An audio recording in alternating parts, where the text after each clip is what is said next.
Agent Nightingale didn't want to be in Bright Falls. These little communities revolted him, and he didn't like the trees or the coffee. He now knew that impossible horrors lurked behind the storefronts and smiles. He desperately wanted to turn the car around and just drive until he passed out or ran out of road and booze. But he had a job to do. He had a rider to catch, at any cost.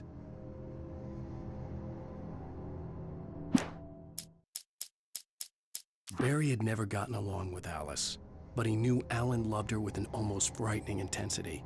And now something had happened to Alice. And here was Al armed with a gun and saying things people got put in padded cells for.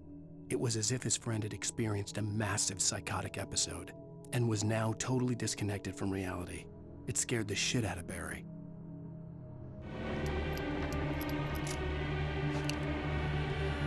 Oh, you feeling better now, Wake? All cozy and safe. Better get ready.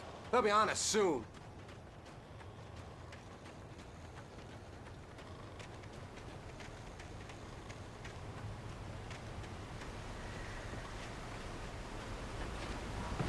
This is it, Wake. Our last stand. There's more players here. Get ready. We fight them as long as they keep coming. Give me the goddamn gun! They're coming! That's not how this goes. Get with the program, Wake.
Let's cut the act now. Where's my wife? I knew you were gonna say that. I read it all before. You're a hell of a writer. Congratulations. You're gonna bring about something glorious and terrible once we get you some proper editorial control. What the hell are you talking about? Where's Alice? I want the entire manuscript, or she's gonna suffer bad. You touch her and I'll...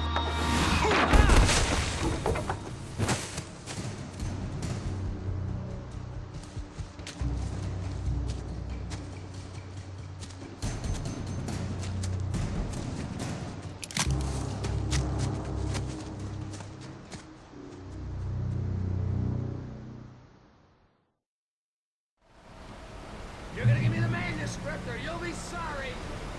No! Come back here! I swear I'll kill you if you hurt Alice! Do you hear me? Come back here! He had Alice, and he wanted the manuscript because he thought it held some magical power. But I had no manuscript to give him. I had to get back to Barry and figure out my next move. On more than one occasion, Alice had tried to explain to me how it felt to be afraid of the dark. To her, darkness wasn't simply the absence of light, but something more tangible than that. It was something you could touch and feel. Worse than that, it was something with a mind of its own, something malicious and malign. For her, things changed when they were wrapped in darkness. They turned into something else, something foreign, and nothing was safe or innocent anymore. I'd never really understood what she meant, until now.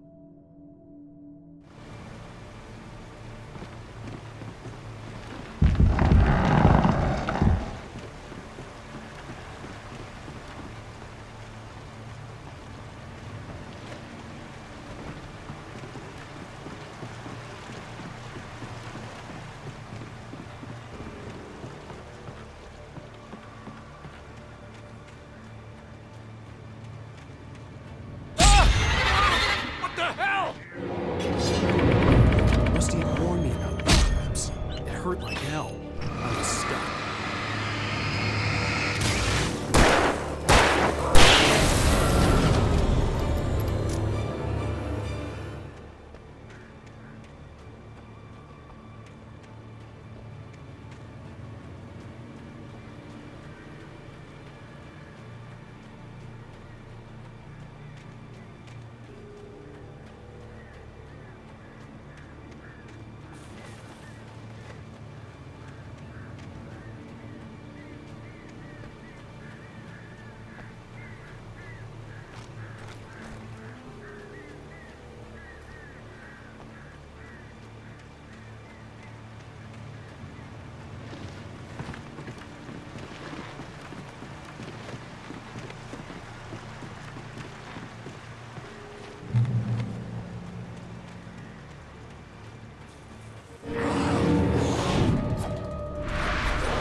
The night had been one desperate situation after another. I was exhausted, and my body felt as though it had been chewed up and spat out. The flashlight was heavy in my hand, and each pull of the trigger sent a painful shock up my arm. But I was finally out of the woods, and things were looking up. That's when I heard the chainsaw.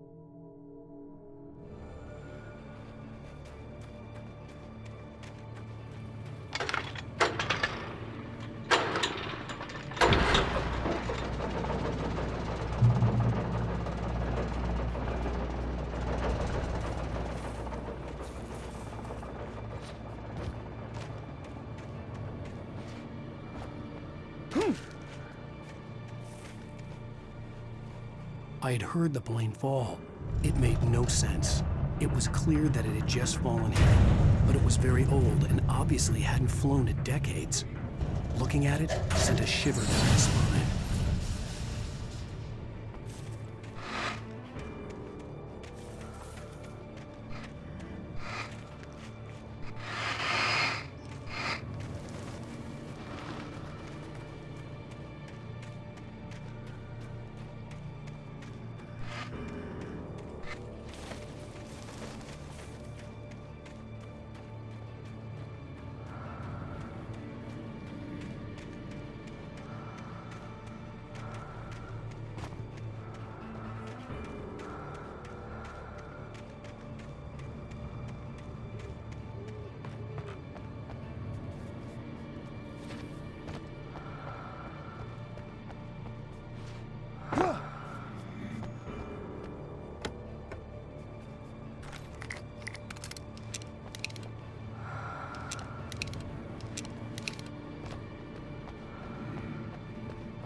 The logging site was a mess. The modular office had been pushed off the cliff. Deputy Thornton climbed up from the wreckage excited, breathing hard from the exertion. Nobody there. It's weird. Don't you think that's weird? Bored, Mulligan let out a mighty snort. Hell, it's always weird, Thornton. Just a question of sorting out what kind of weird it is this time around.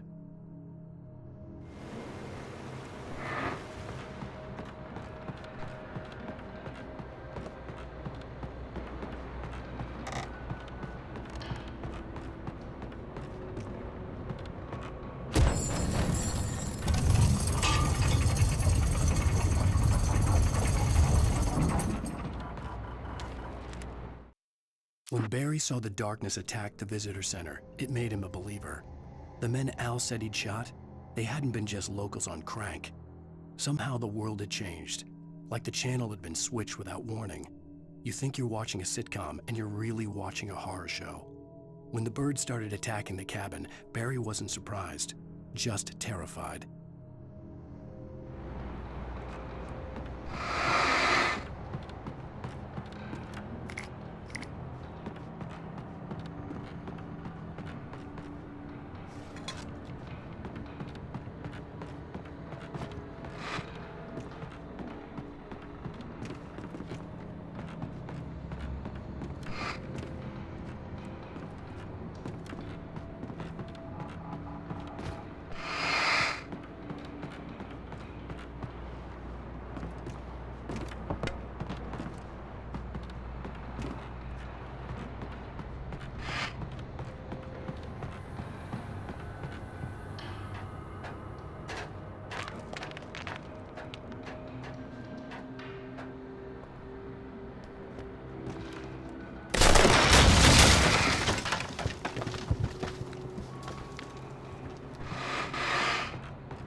Beware of Widowmakers!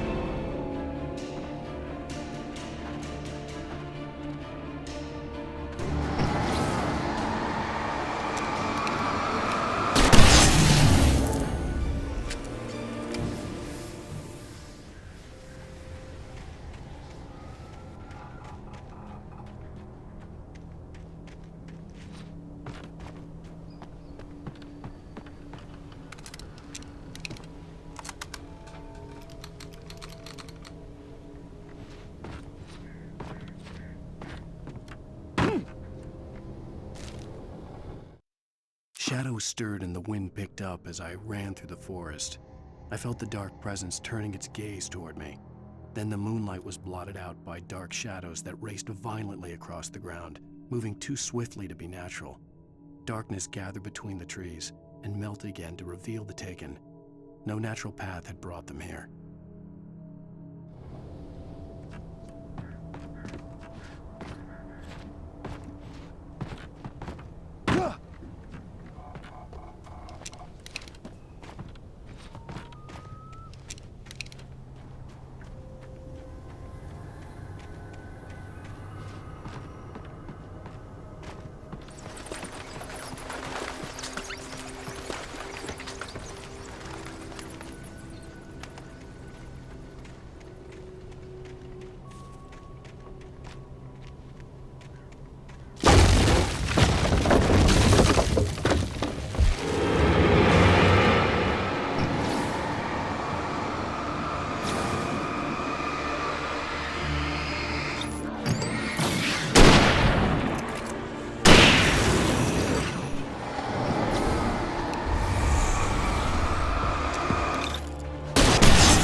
occupation.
Barry? Ow! The porch is covered with birds. They've got all Hitchcock on me. Stay out of sight. I'm on my way. Don't open the door. What am I, crazy? Stay hidden. I'll be there soon. Just make sure you keep the lights on.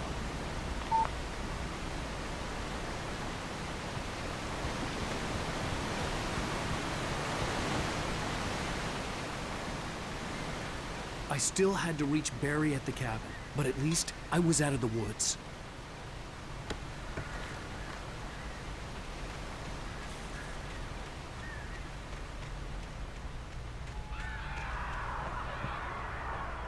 I'd have to get the car from the locked garage. It would get me back to Barry faster, and the headlights were a welcome bonus.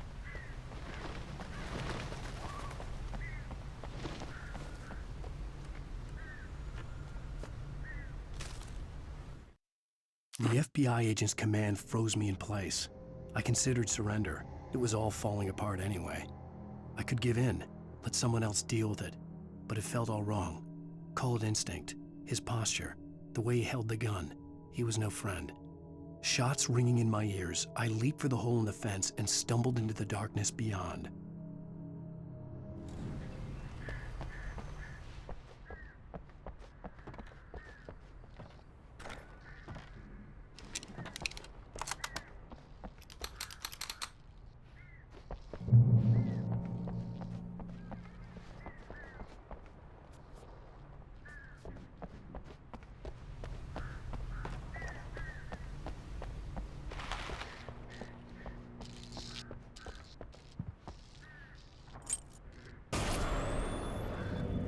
A story is not a machine that does what you tell it.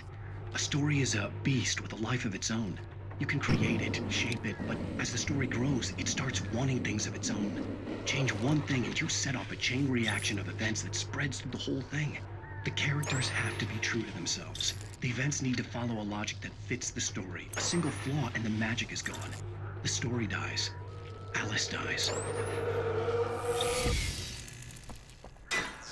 You can learn about nature and yourself.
The flare gun was probably the best weapon I could imagine against the dark things I was facing.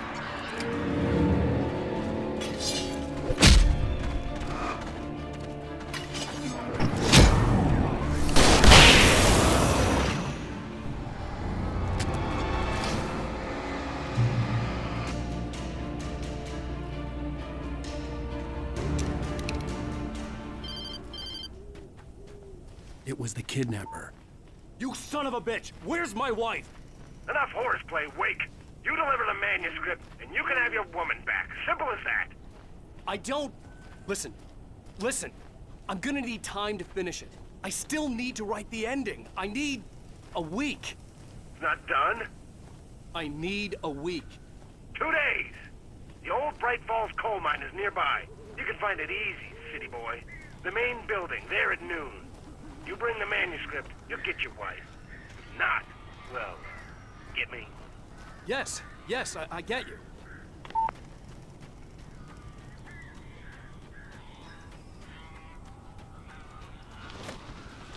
Barry had talked about birds over the phone. Al!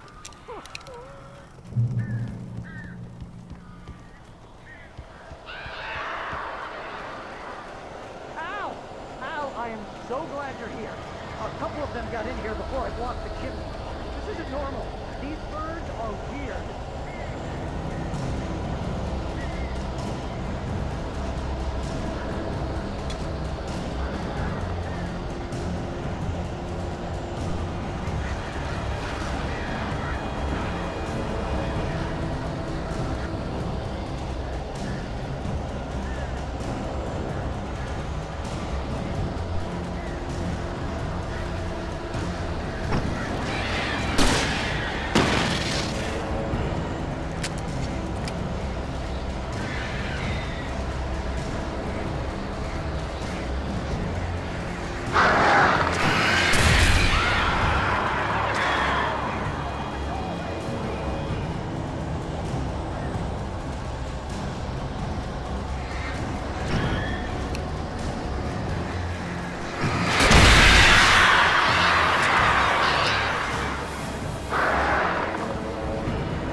They're gone!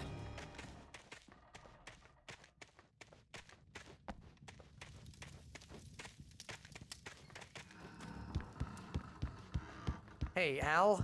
I'm sorry for thinking you were having a psychotic episode, man. I sent Barry to the town to ask around about a man fitting the kidnapper's description. He'd go through the archives of the local paper. Perhaps he could learn something. Anything about the island and the cabin that had disappeared. The man wanted a manuscript. I had to try to write him one to get Alice back.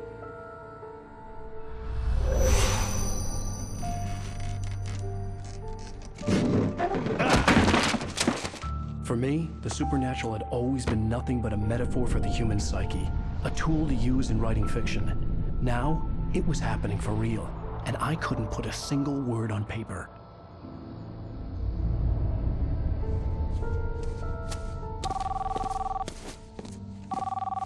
Barry Wheeler speaking. This is Rose. Rose? I found Mr. Wake's pages. Oh, you sweet, brilliant girl. Could you and Mr. Wake come get them? I live in the trailer park outside the town. We'll be there in less than an hour. I know. See you soon. Have a great day. Hope you come back soon. Welcome to the Oh Dear Diner. Good girl.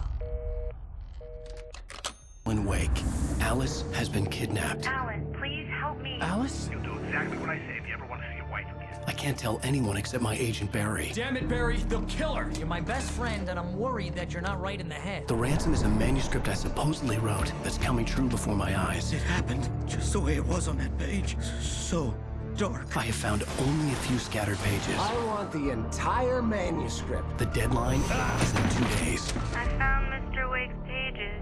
Good girl. How the hell did she get her hands on the manuscript anyway? I don't know. She's resourceful. I told you you were too hard on her. Listen, I found out all sorts of interesting stuff while I was digging around. Yeah. Mr. Wake, it's Sheriff Breaker. We have an FBI agent here, Agent Nightingale. FBI? He's anxious to see you. You'd better come to the station. Okay, I'll be right over, Sheriff. Let's make this quick, huh? Help you folks? Name's Randolph. I'm the manager. We're looking for Rose. Works as a waitress down at the diner. Rose, sure. Nice girl. Who wants to know? I'm Alan Wake. The writer, huh? I heard on the radio you were visiting. Well, I'll show you her trailer. That Rose, she's a nice girl. Always pays her rent on time. As I was saying, Al, I found all sorts of weird stuff from the local newspaper's archives. This place is crazy. Disappearances, mysterious deaths, urban legends come true, and get this, most of this stuff takes place around Cauldron Lake. Well, you ain't wrong, mister. The Indians thought the lake was a doorway to the underworld. I'm the God-fearing type myself. I don't hold with that sort of thing. Yeah, okay. Anyway, there was an island there owned by a guy called Thomas Zane. Now, some of the articles I found about him make him out to be a famous writer, but I ran a bunch of searches, couldn't find a single thing he wrote. Zane was heavily into diving, so much so that the place came to be called Diver's Isle. But the volcano under the lake erupted in 1970, and Zane went down with the island. Yeah, how about that? It was there in the morning, as if it had fallen from the sky. But it would take a tornado to lift something like that. We're damn lucky it didn't crush any of the trailers.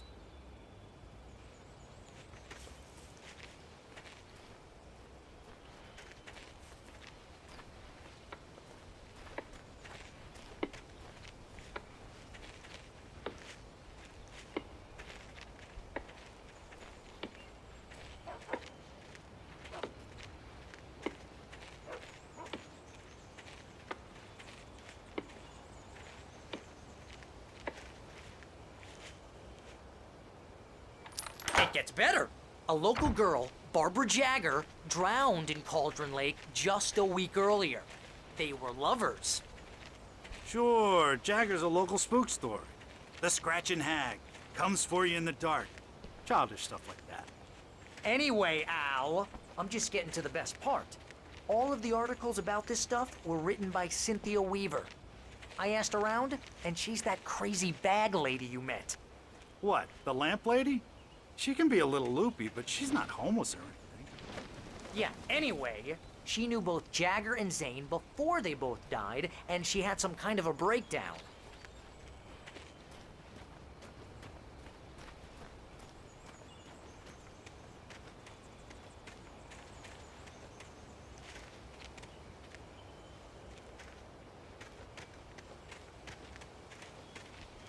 Well, mister, this here's Rose's trailer. You mind me asking what you want with her? We're just here to talk to her, pal.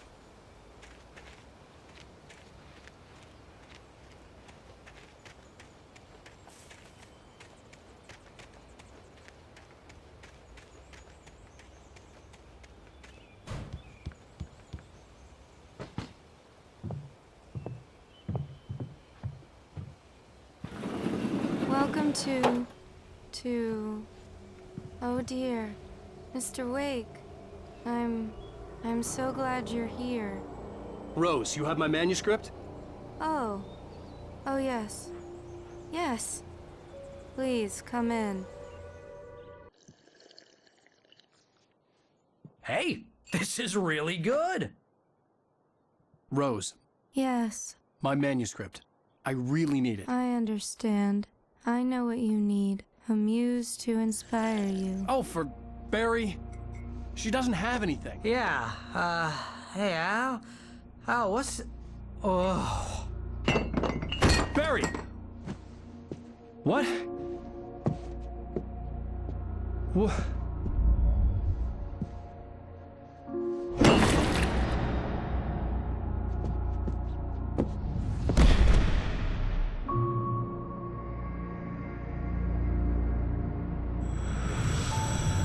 It's coming for you, hiding in my barber's skin. I'm too weak to stop it. You must turn the lights on. I promised I'd come visit you and your lovely wife. You must finish what you started. I insist. You must turn the lights on. Turn the light on. Back to work, boy.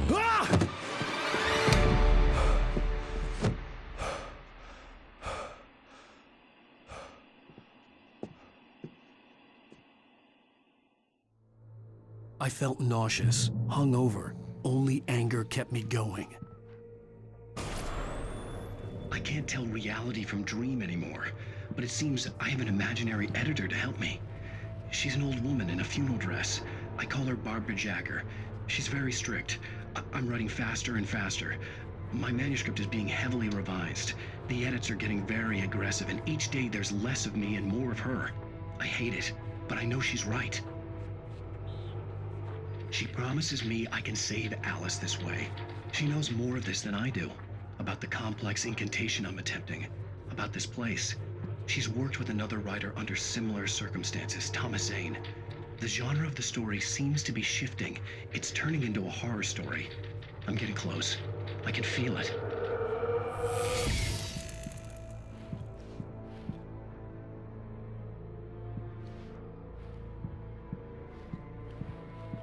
Rose took a day from me. I had less than 12 hours left to meet the kidnapper. All I could do was get Barry into the car, work something out once I got on the road. Welcome to the Oh Dear Diner. What can I get you today? Coffee? I couldn't work up much hate for Rose. Something had used her to get to me and left its mark. First refill is free. Milk and sugar on the counter there. Would you like to hear today's specials? Thank you. A nice day. Come back soon. My gun and flashlight were gone. I'd have to find a way to get Barry into the car as quickly as possible. There was no time to waste. Mr. Randolph liked Rose. That little smile she had. How she was still sweet when life had tried so hard to make her bitter. It wasn't any of his business what she did in her trailer. But those strangers, the writer and his smart-ass sidekick, looked like trouble. And they'd been in there for hours, way past her normal bedtime. He reached for the phone and called the sheriff's station.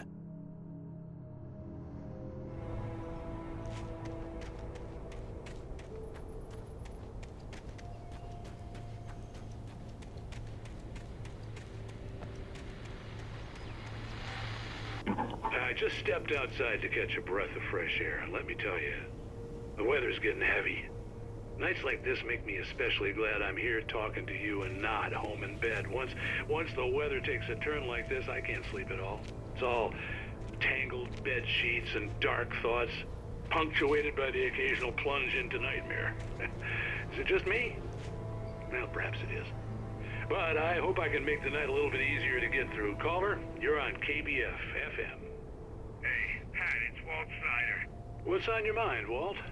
Well, I ain't the way you are, but, well, I can't sleep either, you know? I just been staring out the window here, trying to make sense of it all, but, I ain't been drinking either, you know? I just... Well, you sound like a man with a problem, Walt. I had a, argument with Danny. You know, Danny, and, then I got in trouble with the law, you know, and, I'm just, well... I heard something like that, Walt. Yeah, well, you know, Danny's my best friend, and, they let me out on bail today. And now I'm just alone here at the window, you know, waiting. Man, and there's something in the air tonight, man. I was just outside looking up at the sky above our broadcast tower thinking the same thing. What are you waiting for, Walt? I don't know. But, you know, something's gonna happen. You know, I think I better go. Well, Walt, maybe... No, thanks, Pat. Well, good luck to you, Walt. Hang in there. Let's take a little break, folks. This weather's really something else, huh? How can I be sure?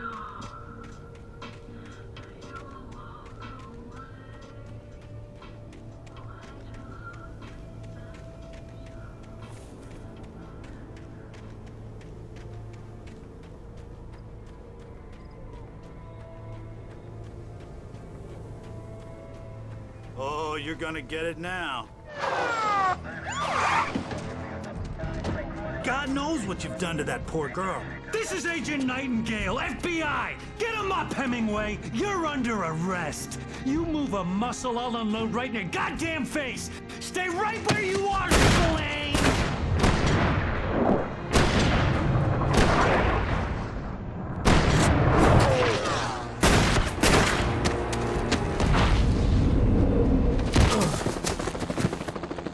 What are?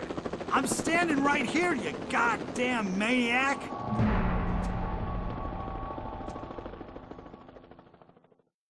I hated to leave Barry behind, but there was no way I'd miss my appointment with the kidnapper. Get on, Mr. Wake! Come on! Take it easy!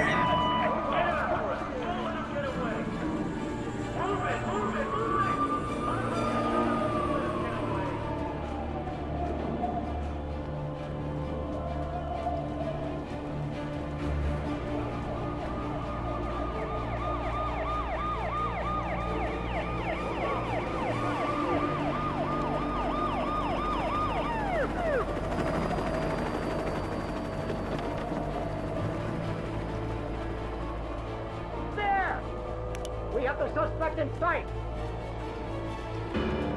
Okay, men. Keep your eyes peeled. He's gonna try to make it through here. Oh, damn. Fan out! Over here! Stop! Right there! Where did he go? God damn it! Where did he go? Look away! Keep an eye out!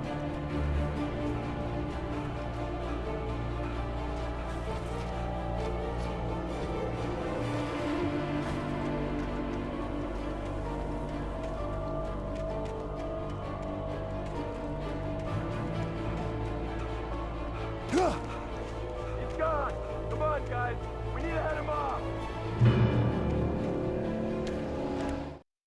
For decades, the darkness that wore Barbara Jagger's skin slept fitfully in the dark place that was its home and prison. It was hungry and in pain. It dreamed of its nights of glory when the poet's writing had called it from the depths and given it a brief, terrible taste of power and freedom. The rock stars had stirred it from the deep sleep the poet had sunk it back to in the end. When it sensed the writer on the ferry, it opened its eyes.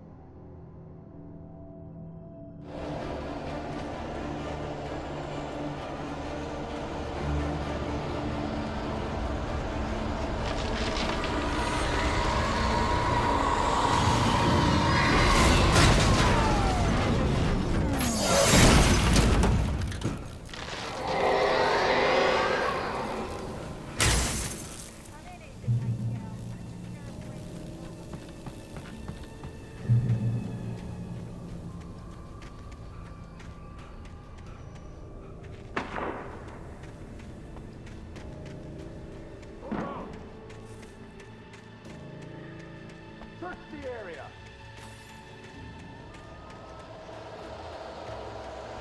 Stay sharp. This way. Over here.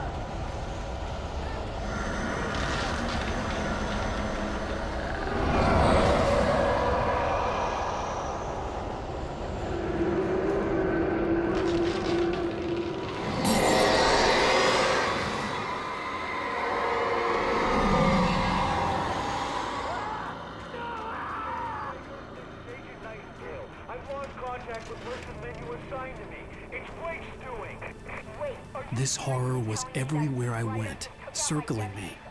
The cops didn't stand a chance. They were after a writer, not a monster.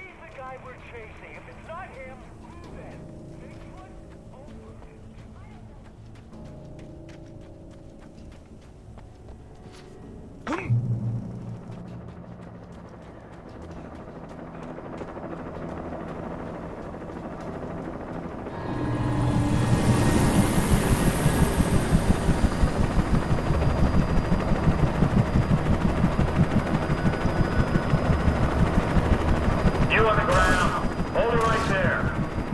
There's no Freeze!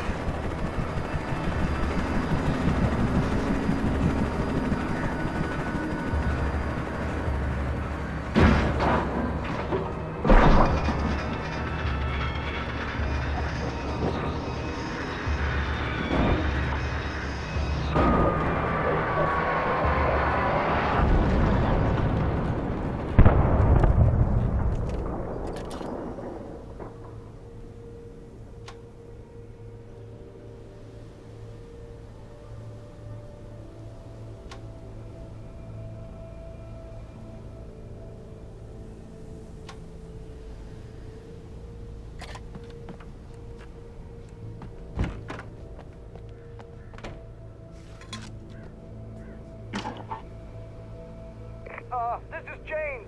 Mulligan, Thornton, come in. Over. Thornton here. James, we got both Wheeler and Rose in custody. They didn't put up a fight or anything. But anyway, hey, Mulligan, what are you doing? Come on. Sit down and give me that. James, Mulligan here. Over. Go ahead, Mulligan. Over. We got Wheeler and Rose here. Wheeler's drunk or hopped up on something. Speaking of which, that Fed had a pretty distinctive whiff of Otis Scotch about him, if you know what I mean. Over. I don't have anything on that, Deputy Mulligan. Over. Well, whatever. Anyway, Rose is just being plain weird here. You better get Doc in to take a look at both. Over. Gotcha. You better get them here quickly. The, Fed's gonna want to interview Wheeler. Over. Oh, yeah, I bet he does. Looks like they have a lot in common. Mulligan out.